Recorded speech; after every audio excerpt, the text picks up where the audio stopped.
Good morning, good afternoon, good evening, everyone, and welcome to Grow with Grants, Navigating the World of Public Funding.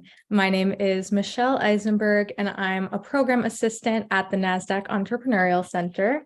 And for those of you who may not know, the NASDAQ Center is a nonprofit that is building a better path for entrepreneurs worldwide by improving inclusion, access, and knowledge in entrepreneurship.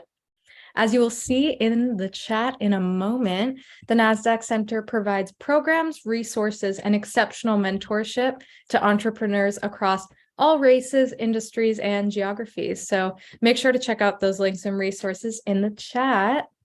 Just a couple of housekeeping items before we get started. Firstly, let us know where you're dialing in from in the chat. And second, we're going to open up for live Q&A at the end of the event. So please make sure to submit your questions for us in the Q&A function at the bottom of your screen throughout the presentation. We will try our best to get to all of them.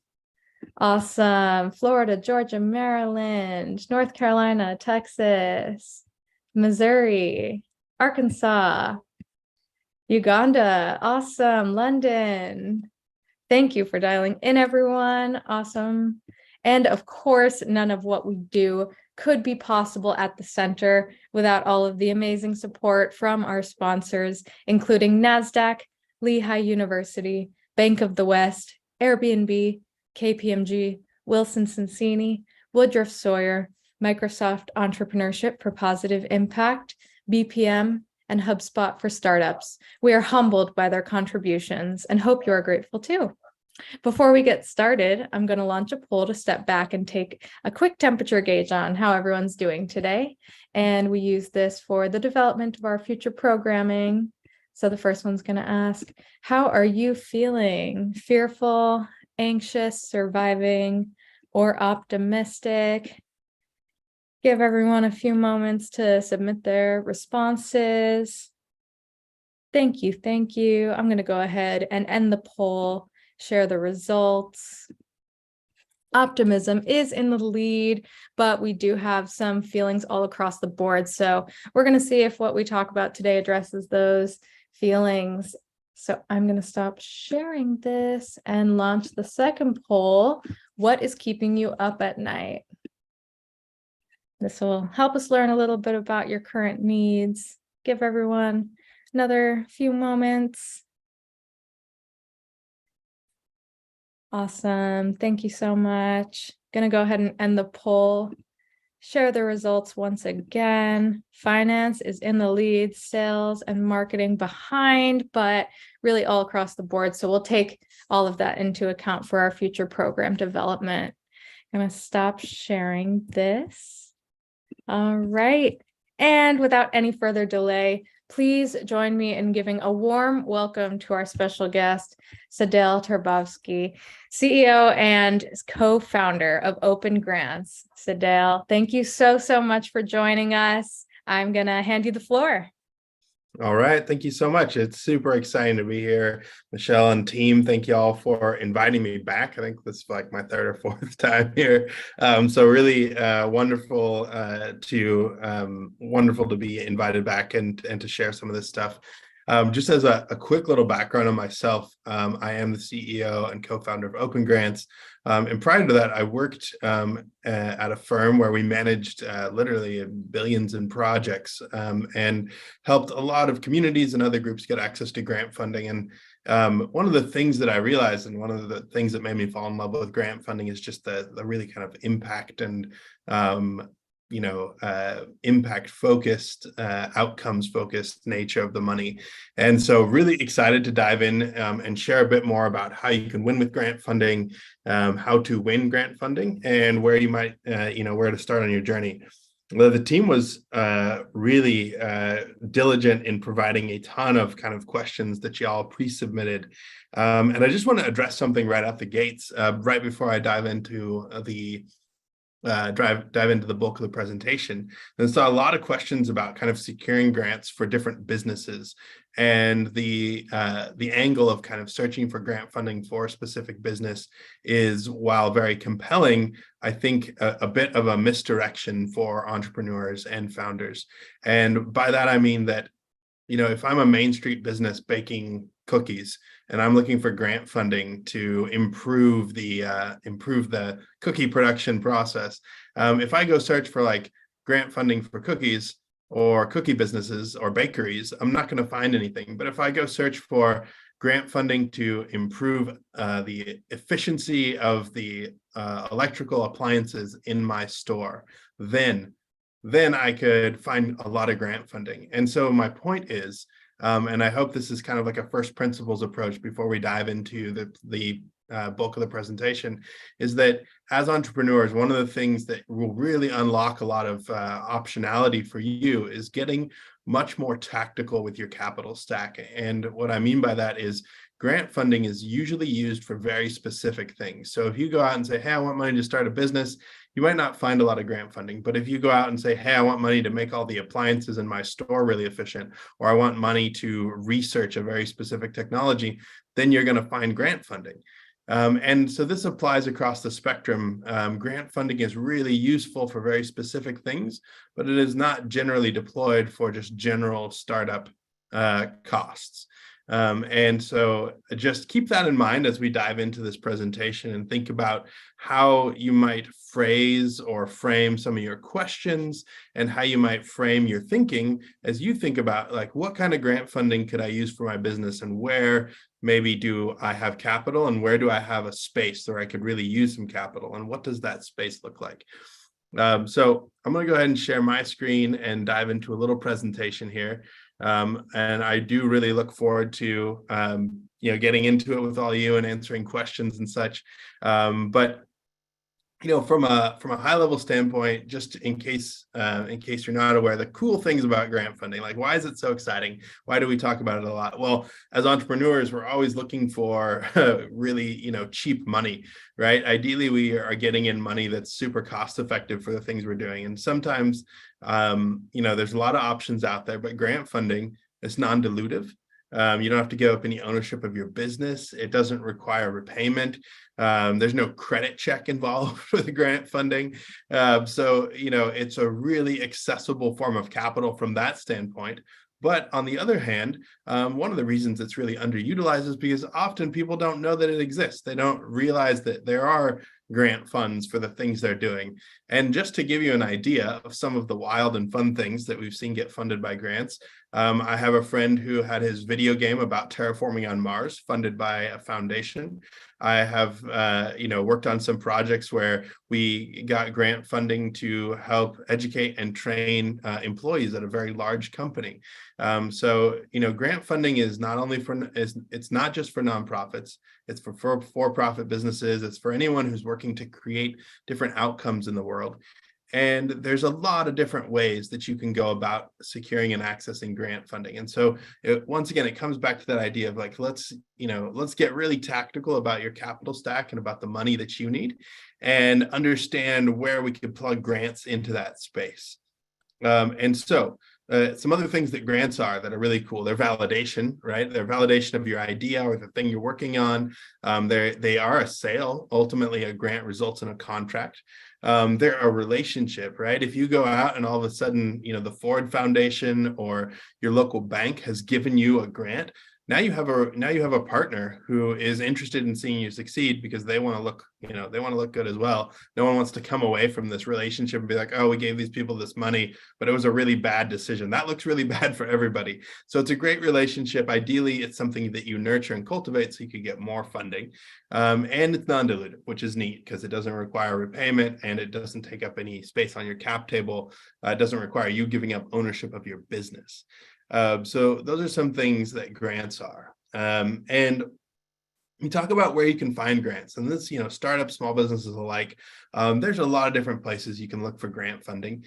You can, of course, Google it. You could ask ChatGPT. There's a lot of different places you can go search for information about grant funding. I have, a few thoughts, places that you can look. Of course, my own bias. OpenGrants, I think, is a fantastic and wonderful place to find grant funding. We built the platform in order to make grant funding more transparent and equitable and accessible. So you can hop on there. It's free. You can search. You can get matched to grant funding. That's a great place. If you happen to be a nonprofit or you happen to be working very specifically in impact related work, Instrumental is a great platform. Beta SAM doesn't even exist anymore. I need to update this slide. It's just sam.gov. It's out of beta. So you can go to sam.gov, you can go to grants.gov. If you happen to be California has a grants.gov portal. And I throw that up there to illustrate, there's a lot of other states that actually have their own grants.gov portal for the state. So like Texas has their own grants portal, and I know Delaware has one, and there's quite a few of the states that have their own grants portals. So you can look at grants.gov, and then by state you can look at those different portals. If you happen to be doing research, SBIR, STTR website, they just launched a new one. It's much nicer than the old one, easier to navigate. You can dive in there. And then there's other companies also like GrantStation that allow you to track funding.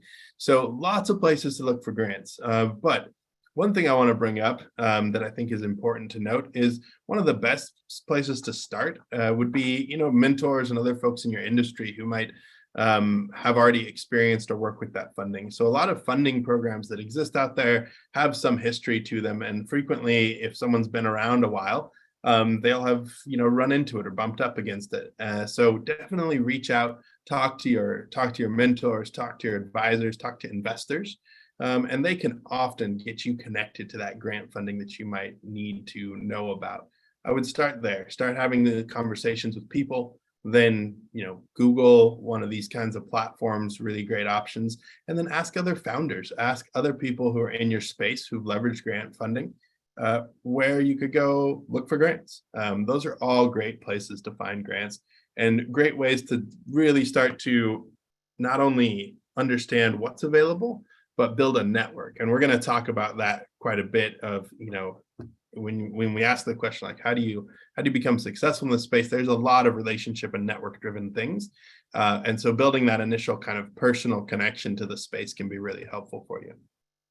Which is a great segue into how do you win grant funding? How do you become successful? I know that there's probably a lot of frustration. I think frequently we look around and we see, these people just got awarded $60 million and these people just got awarded 10.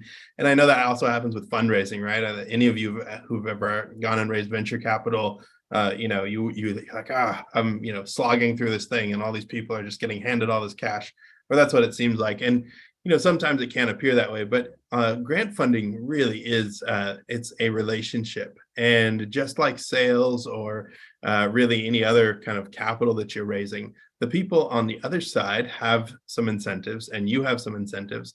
And, effectively from a first principles basis, you just need to align deeply with what they're trying to achieve, and then you're going to be successful. There's a lot of things that go into getting there. And that's really what I want to talk about and focus on with this discussion, apart from kind of diving into, how to build those relationships and understand the incentives. How do you really execute on a plan to secure grant funding? The first bit is pretty easy. It's all about following the rules. So you want to be sure, if you're looking at a grant, there's a application, a call for applications typically. And sometimes there's not, sometimes those don't exist, but in general, you're going to have a set of rules that you need to follow, and it'll be issued as a call for applications or there's a bunch of different words that folks use, but effectively someone will say, hey, tell us about your project, and we want to receive the information in a very specific way. And sometimes it can be as specific as, hey, the font needs to be this, and the gutters on the pages need to be this. And all of that is an attempt to make it fair and improve the process. Frequently, there's some problems there, but ultimately, what you're going to need to do is follow the rules, whether or not they're fair and well designed. So following the rules, though, that just puts you on the same level as everyone else who followed the rules. It doesn't really give you an edge. And so this next bit is really where, you get the edge, and that's about being a good partner. And we're going to spend some time on this. And then I'm going to try to dive into some of the more kind of macro questions and things that were kind of pre-submitted. But I want to get this first part out of the way. So as you are going out and looking for grant funding or trying to understand if you are eligible for grant funding, there's a lot of ways to do that. But the first thing you're going to want to do is some kind of research. You could use OpenGrants, you could use grants.gov, you could use Google. There's a lot of tools out there, but you want to understand, once again, you want to understand who are the people out there who want to see the thing that you're doing created. Like, who are the people who have some incentives alignment with you and what you're trying to create in the world? So whether that be, hey, I just want to figure out how to get more foot traffic in my front door of my business, or I want to train some employees, or maybe you're trying to cure cancer.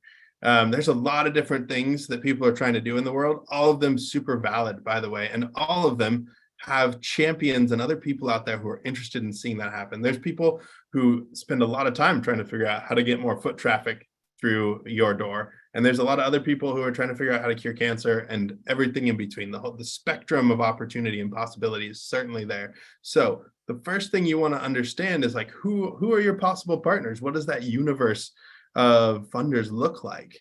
And designing that funnel should be exactly, very similar to raising venture capital, in terms of there's a finite amount of folks who are interested in, and let's go cancer research, right? There's a finite amount of folks who are interested in, curing cancer and funded. Those are kind of the two requirements. I think everyone would be interested in curing cancer, but there's a finite group that's funding that specific thing. And they even have, right, within that, there's folks who are really focused on childhood cancers. There's other folks who are really focused on breast cancer. There's other folks who are, and so it gets very specific. And I bring that up because if you go ask someone who's focused on childhood cancer to fund your product that's really focused on, early prevention of breast cancer, they're not going to be into it. They might know some people who are, but that will be a wasted conversation and some wasted effort on your part. So you want to get really specific, understanding what your, things are that you're creating in the world and who has that alignment with you. And that's that research part. So align yourself with their strategic goals, make sure that incentives alignment is there in a really deep and meaningful way. And that's your funnel. And then you start having discussions, and this becomes before you start, putting in applications and such. And the reason for this is that a lot of these groups, in particular, large government agencies and philanthropy, as well as corporate folks, they, there's their strategic goals and incentives, but then there's a very human element to this as well. They want to look good. They want to look like they made good choices with the money they're deploying, with that grant funds that are going out the door. And they don't want to seem foolish or seem like they made a bunch of bad picks. So very similar to a sales process, you don't want to just cold call these folks and ask them for a bunch of money. It's not a really effective way to go about it. And to throw some numbers out there, average success rate, I believe in California, the last time I checked for SBIR, for example, which is research money, is somewhere around 15% or 16%. Now, that's just the general average success rate. And it's because a lot of people don't follow this kind of framework and just kind of throw things at the wall and see what sticks, which is not effective. But if you work with a consultant or someone who knows this space, you're 3 times more likely to be successful. And many of the firms that I've worked with and associate with, they have a 99.9% success rate securing funding. Now, I bring that up to just say that if you follow a process and work through this kind of framework, you can be really successful at securing grant funding. And it can become much less of roll the dice and see if I get funded to, it can transition from that discussion to more of oh, I know I'm going to get this grant, highly confident that this money is going to come through the door. And you can even make plans, to do things with that funding. Excuse me. So that is, kind of the beauty of following this very intentional approach to securing grant money. So doing the research, understanding where that alignment lies, and having conversations and starting to build relationships with these funders. Once you have those in place, not only will you become aware of the funding that they have available, but they may actually invite you to apply for grant funding.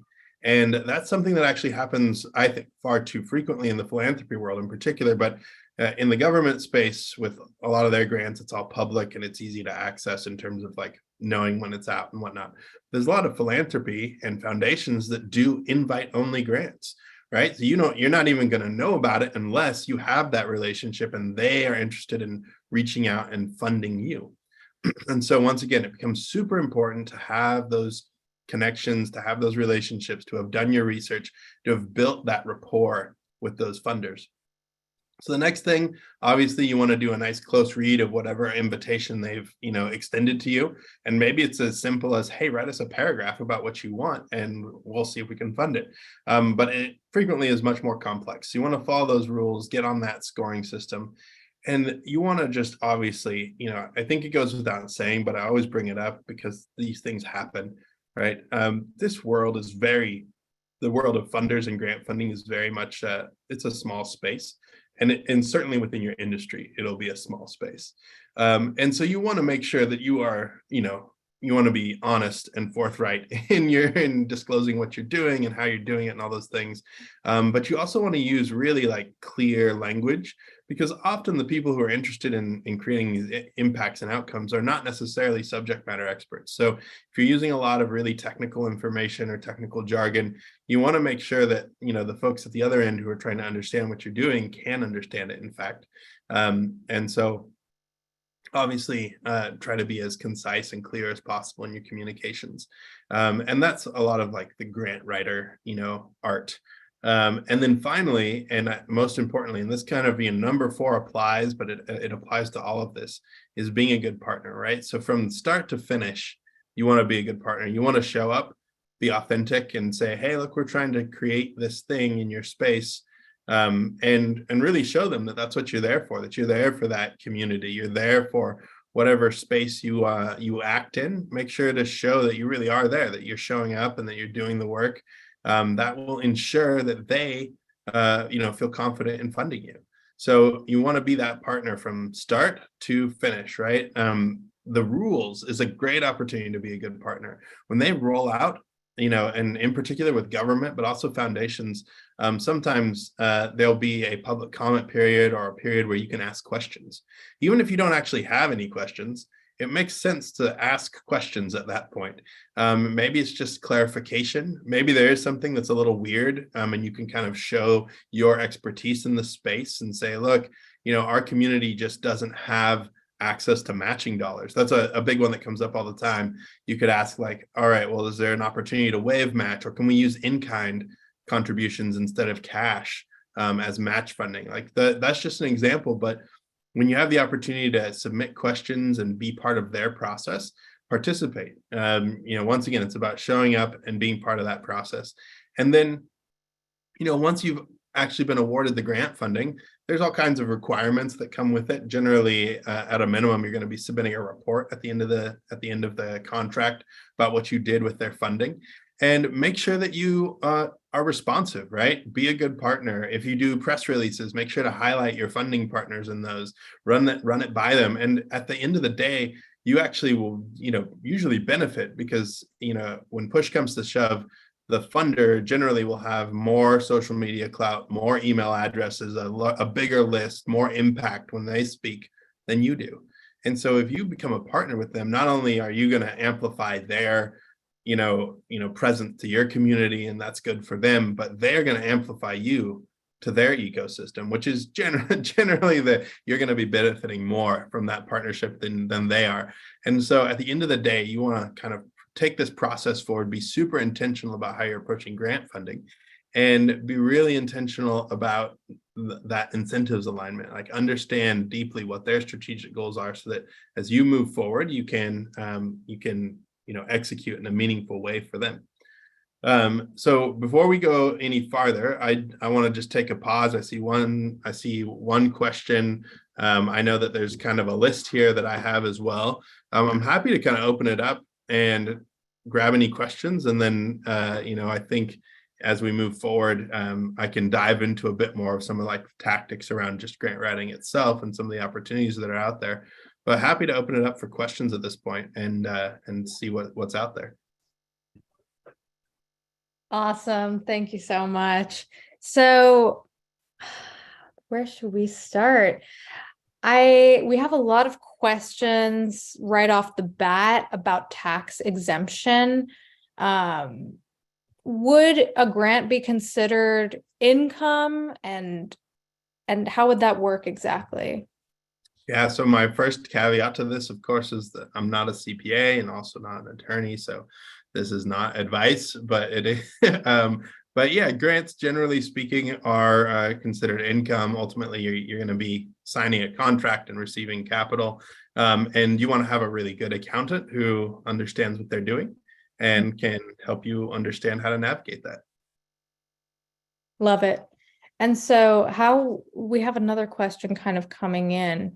Um, you know, how much would, or not, maybe that's not the right question to ask, but how would you go about compensating somebody like that, or even going beyond into another highly asked topic about hiring, whether to hire a grant writer? Like, how would you go about compensating these types of roles that assist with grants? This is a great question, and I'm super glad people brought that up, because one thing that you're going to be doing is when you submit the grant, you're going to tell the grantor what kind of money you need for different activities.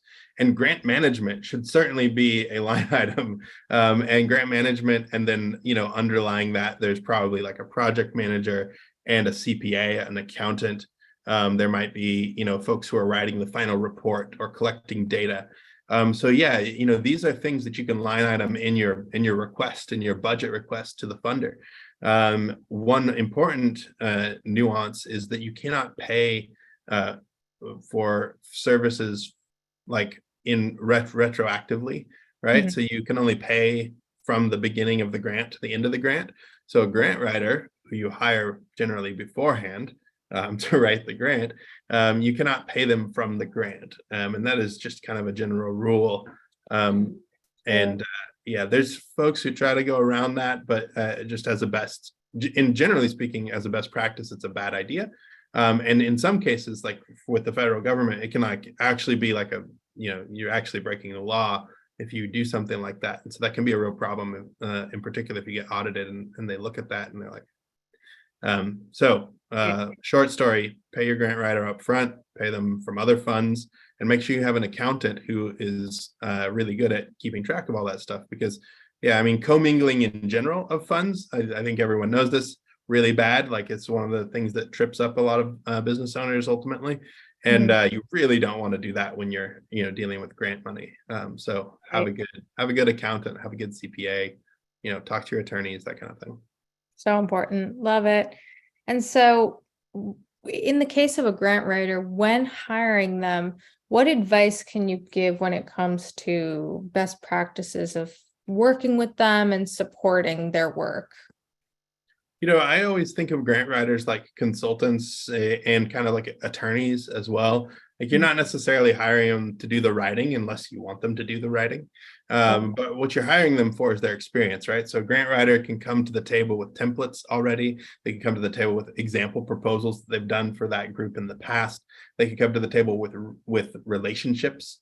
And so there's a lot of things they bring, including an understanding of the nuances of like what the incentives are at that particular agency or funder.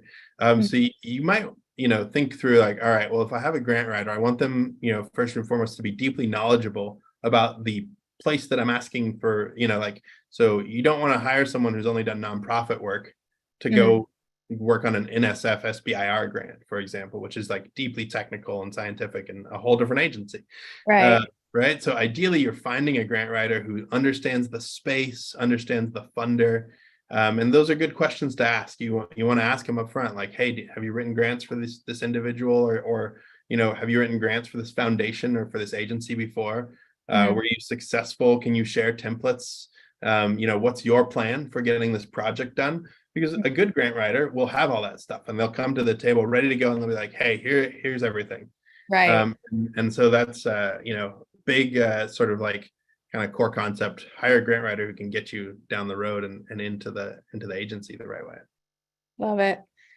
So, kind of switching gears a little bit back to the grants themselves, can you talk a little bit more about, criteria or qualifications that could exist, like typically for grants? Maybe an example would be helpful. But what, kind of just what those qualifications can look like when people, or to look out for when people are searching for grants. Yeah, I mean, unfortunately, this is like there's almost no standardization, right, in this space. Okay. Right. So you have some grants that are I saw a grant yesterday. There's $100,000 as a fellowship for you to kind of just go do whatever. Okay. That's great, right? So super cool. The requirements there are have some really cool work that you want to do and be really good at pitching it and Mhm. fill out the application. That was the Yeah. only requirement. It was like a 10-minute type form thing that they had people fill out. Super cool program. But on the other hand, you have the California Energy Commission. We're doing a webinar with them next week. Some of their grant requirements, you have to have business nexus, or maybe you have to be based in California. You have to have an EIN, right? You have to be registered with the federal government as a business. So sometimes the grant requirements are more stringent and have a ton of like other requirements with them. Maybe you have to be registered in beta SAM, or in SAM, maybe you have to be, you have to have a cage code sometimes, right? Like there's a lot of different things. And so that goes to the follow the rules. Like you just got to read it and understand what are the rules for this one. Got it. Love it. Yeah. I will say, because I know that that's not useful advice, really. I will say that one thing that I've noticed is that if you are acting authentically and generally following like the rules for wherever your space is, you're going to be in a good position to get grant funding. So what that means is like if you're sketchy and like doing research, but you don't have like any federal certifications and you have no credentials from anywhere and you don't have a real business and you're just in your garage, it's unfortunately probably not going to get a grant. But like, if you've been to grad school and you have maybe a startup or you work in a national lab and you're like on the verge of some cool cancer research breakthroughs and you go to like get a research grant for cancer therapies, you probably will be successful and you probably meet the requirements. Right. Yep. So important to, just do the research for your specific business. And so, we have a lot of questions regarding how businesses that are nonprofit versus for-profit might go about this process differently. Do you have any insight there? I have two things to say on this subject. One is that do not create a business entity for the purpose of getting grant funding. Your business entity, whether you be a nonprofit or for-profit, should be solely based on the outcomes you're looking to create with that business. Trying to exit as a startup, trying to create impact in the world, like that's a whole different discussion. In terms of grant funding, and we actually very specifically don't have like nonprofit for-profit filters in the OpenGrants platform because of this. If you are trying to create an impact in the world and you decide that grant funding is a great vehicle for that, there's a bunch of different ways. There's fiscal sponsorship where you can basically like rent a 501c3 status. There's a bunch of different things that you can do to work on either side of the table here. So at the end of the day, there's a lot of ways to navigate sort of the tax implications and complexities of grant funding and foundations and government money. And all of that is a separate discussion. So once again, if you're showing up, being authentic, following generally the rules of business, you're going to be in a good position to secure some grant funding, no matter what the actual eligibility like requirements are when it comes to like nonprofit or for-profit. Awesome. And so we have a question here that's asking, are there grant funding lists that are sorted by funding thesis? Do you have any insight there? Yeah, I mean, not to like bring up OpenGrants again, but if you go into OpenGrants and search for cancer research, you're going to find a list of cancer research grants. So if that's the question that's being asked, then yeah, I mean, Google is another example. I don't think it's probably as well filtered as OpenGrants, but like, Right. sure. Yeah. Awesome. So let's see what else we have in the question and answer.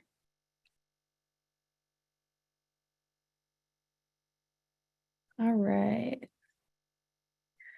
We have a question here that's asking about how businesses that are functioning internationally might access grants in the US. Or I guess we could also go, the opposite way as well. How would that work? I mean, once again, there's grant money from the US that's available internationally. There's grants that are available for businesses that are international in the United States. Right. So I think this boils down to maybe more of a specific question.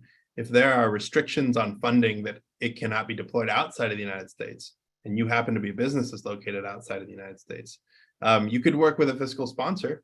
That's one way to do it, right? So you could work with an organization that effectively puts together a specific fund under a 501c3 that's based here and to do the work here. There's a lot of reporting and other things to manage there, but that's one way to do it.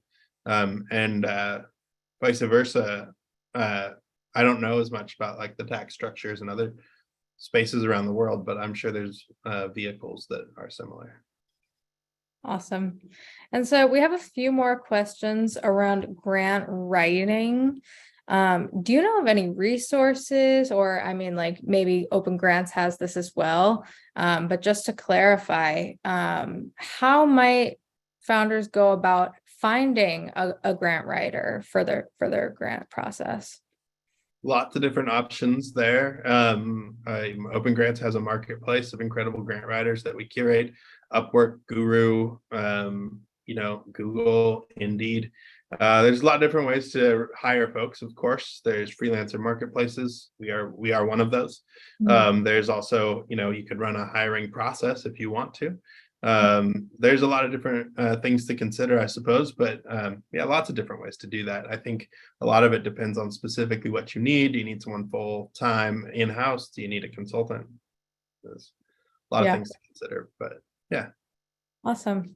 And so how would somebody, if you're going to write this grant on your own, what does that process look like? Like, what are some of the essential elements to include? We have one specific question regarding the capability statement and like how important that is and what should be included there. Could you walk us through a little bit about what that might look like and kind of best practices, mistakes to avoid, that kind of thing? Sure. So there's kind of two situations, but really like the basics of this is frequently when you go to apply for a grant, there will literally be a rubric within their like requirements, and it'll say you get, a well-written, response to X gets you 10 points and a poorly written one gets you 4, whatever. There's a scoring system. It is literally a rubric, a matrix, and follow the rules. So that's the answer. Unfortunately, every program out there is like nuanced and there's changes and there's no standardization once again. So a couple of thoughts here. One is if you work with a consultant, you can talk to them and they can help you understand specific programs.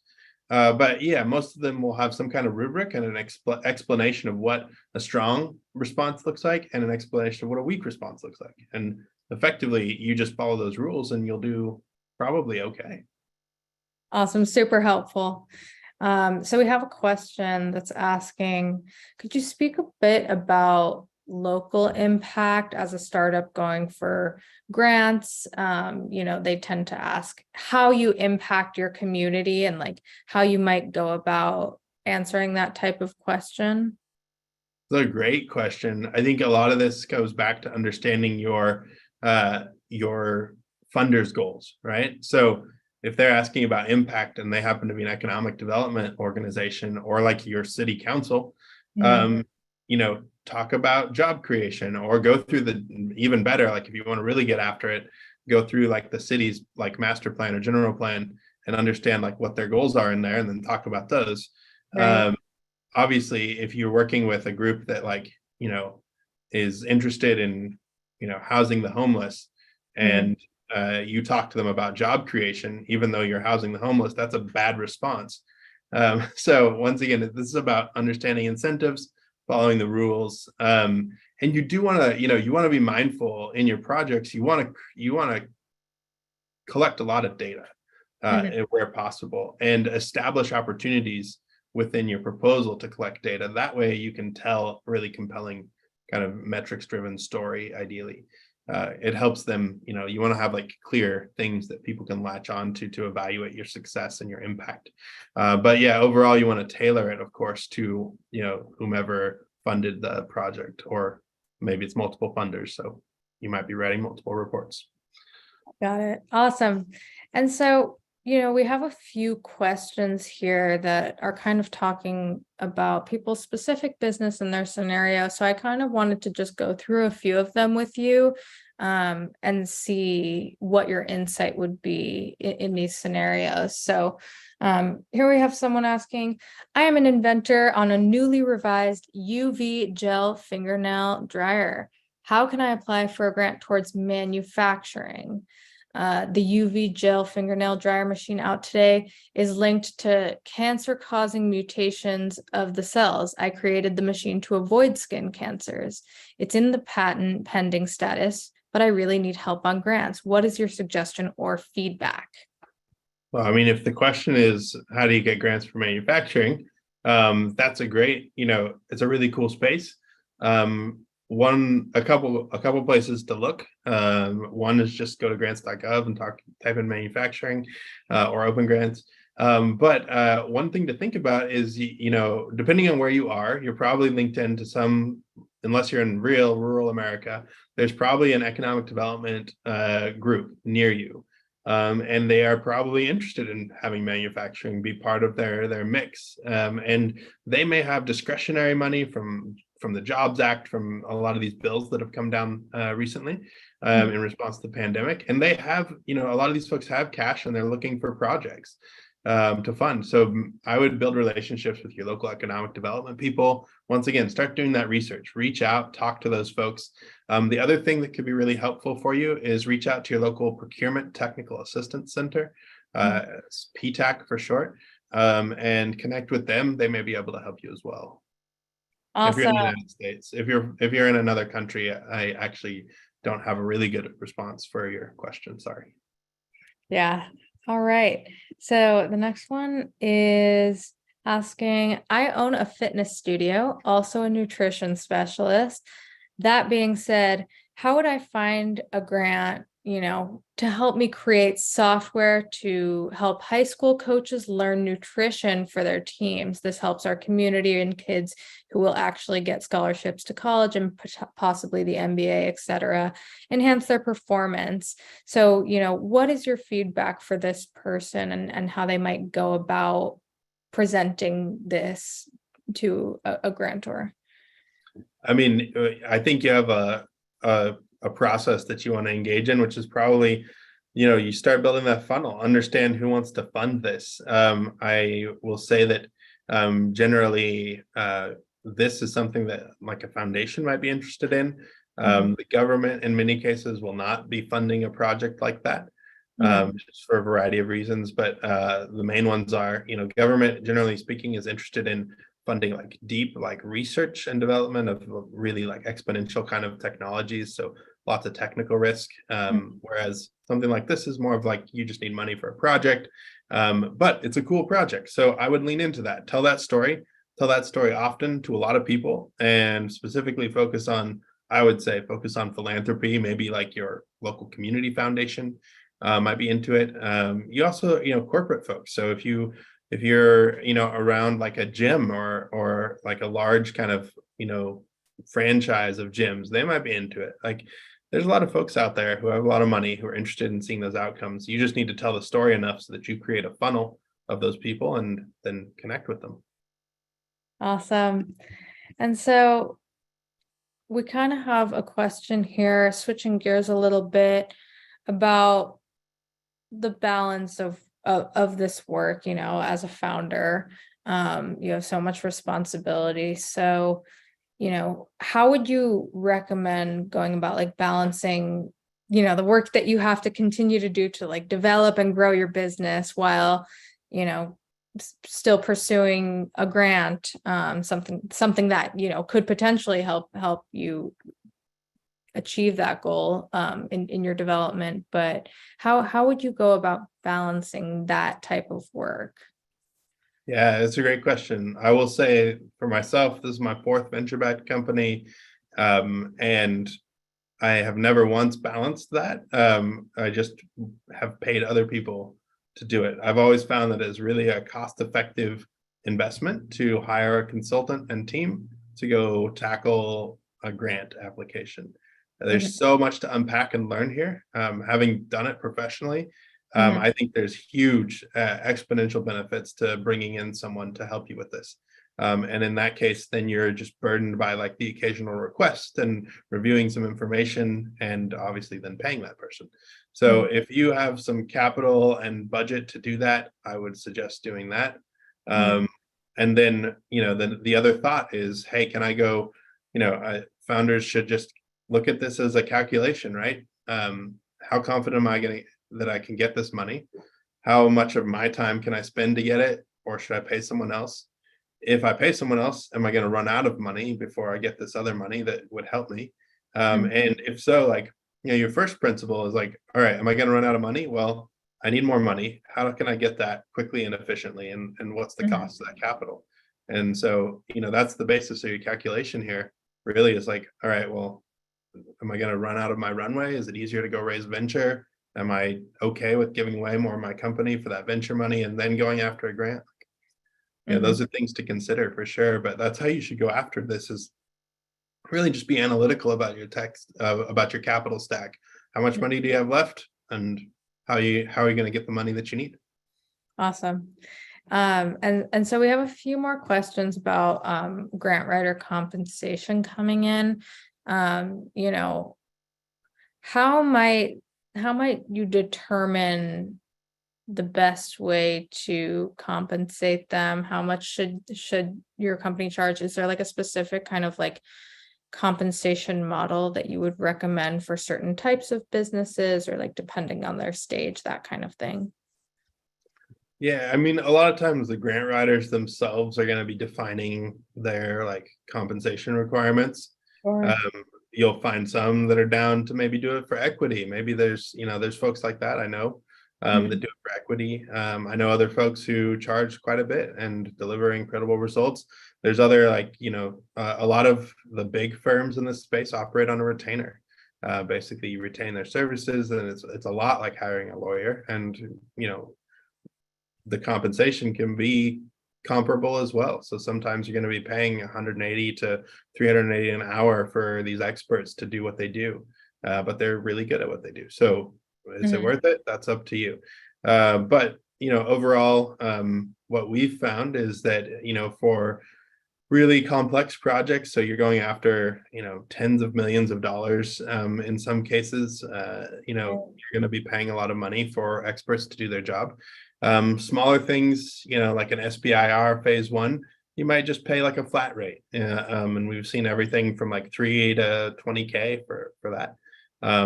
But I'd say on average, our grant writers charge anywhere from, the grant writers in our marketplace charge anywhere from 100 to 280 an hour, okay. and they do really, really exceptional work. Mhm. Awesome. That's super helpful. So, we kind of going back to some of these like specific scenarios from entrepreneurs in our audience. We have someone saying, we're creating a learning management system that helps people that could work alongside the state programs like process of applying for disability or unemployment, job search success. So is grants the way to go with this situation? I would need to know a lot more, but I will say that it sounds like you already have identified people who would be interested in funding it. So have discussions with those folks and talk to them. One thing I will throw out there is that agencies have been known and frequently do leverage grants as a way to kind of get around a procurement process initially, Mhm, and to kick the tires on certain concepts. So there's probably something there, and I would have those discussions with those agencies and decision makers and mhm. ask them. Awesome.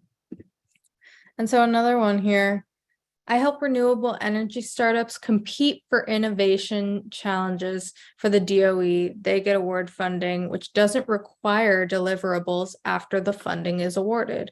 Grants usually require deliverables and reporting. So what's the easiest way to gauge what effort different grant deliverables require for the funding and how that will actually like impact your business on a day-to-day basis?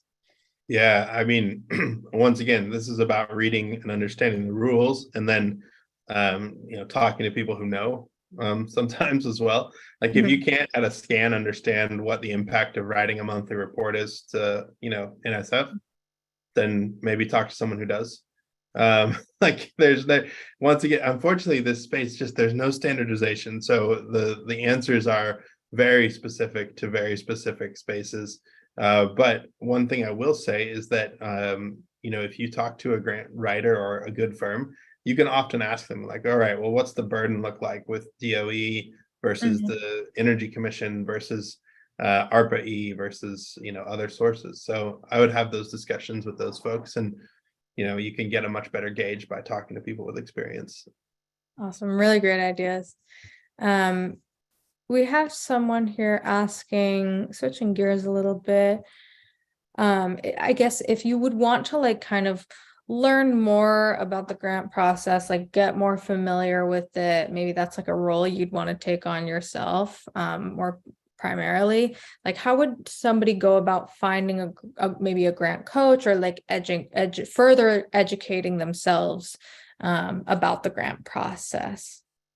A couple of ways. If you are maybe if you're really into a specific space, so like the individual who mentioned like, oh, I help renewable energy companies, I would get like some very specific training on that. The agencies provide those kinds of things, and you can go to their webinars and you can dive in on their websites, and they have all kinds of manuals you can go through. It's quite helpful because it's all public information, so it's easy to Very cool. access and dig through. But there's firms like learngrantwriting.org. We refer a lot of people there that generally teach you how to be a good grant consultant and a grant writer. So different places depending on your outcomes and what you're trying to do. Awesome. And so, after the kind of process where you've applied and if you get selected, how should a founder show their appreciation for being selected? Like, what does the relationship kind of look like after the funding is awarded? It's a lot like an investor relationship. Honestly, you're going to be submitting reports about what you've got going on, and you are going to probably do a press release. To highlight that you've received the funding. That's just good. A good idea sometimes. So yeah, it's a lot of it's collaboration. It's a process, and it's a great partner relationship. So yeah, you think about like your favorite investor.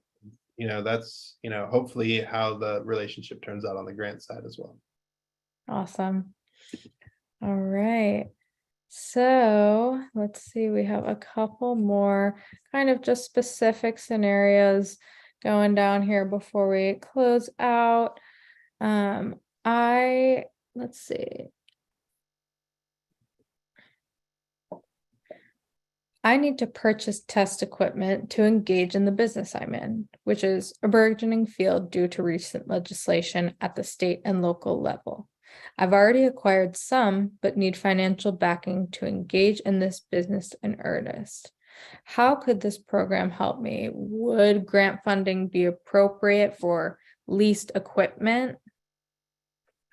Yeah, I mean, maybe. Generally speaking, I think probably like an SBA loan would make a lot more sense with Mhm. what you're talking about.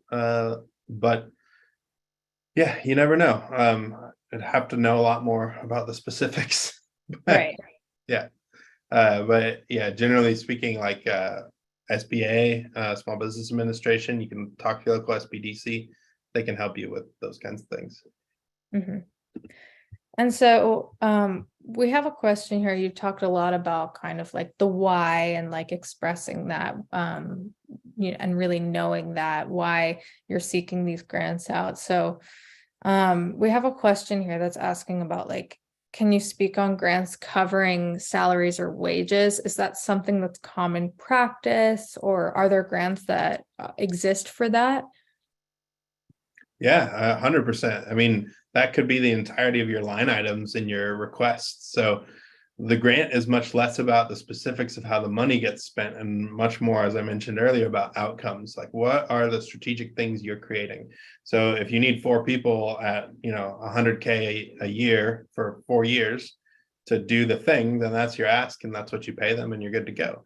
So yeah, I mean, really, you define when you submit your application, you define a lot of those things. So you might say, all right, well, we need $1 million for equipment, or you might say we need $1 million to cover the salaries of the people who are going to make this happen. Either way. Awesome. And so we are almost out of time, but if you had just one key takeaway that you wanted the audience to walk away with today, what would that be? I'll just circle back to the first thing I said, that get tactical as a founder about your capital. Understand that grant money is not good for everything, but it might be really good for very specific things that you need. So dive into that.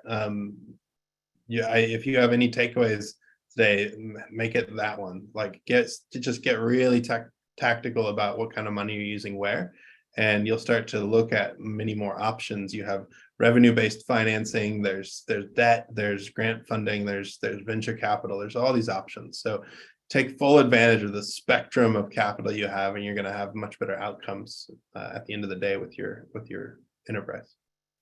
Awesome. Thank you so much for joining us, taking the time to speak to our community, share all of your insights, and just set such a great overview of grants and grant writing. So on behalf of the NASDAQ Entrepreneurial Center and everyone in attendance today, we are sincerely thankful for you for joining us. And of course, to the audience, we would love for you to join us for our upcoming webinars. You can view them by using the link that's going to be posted in the chat. Thank you all so much for joining us today. We look forward to welcoming you back online with us soon. Thank you all.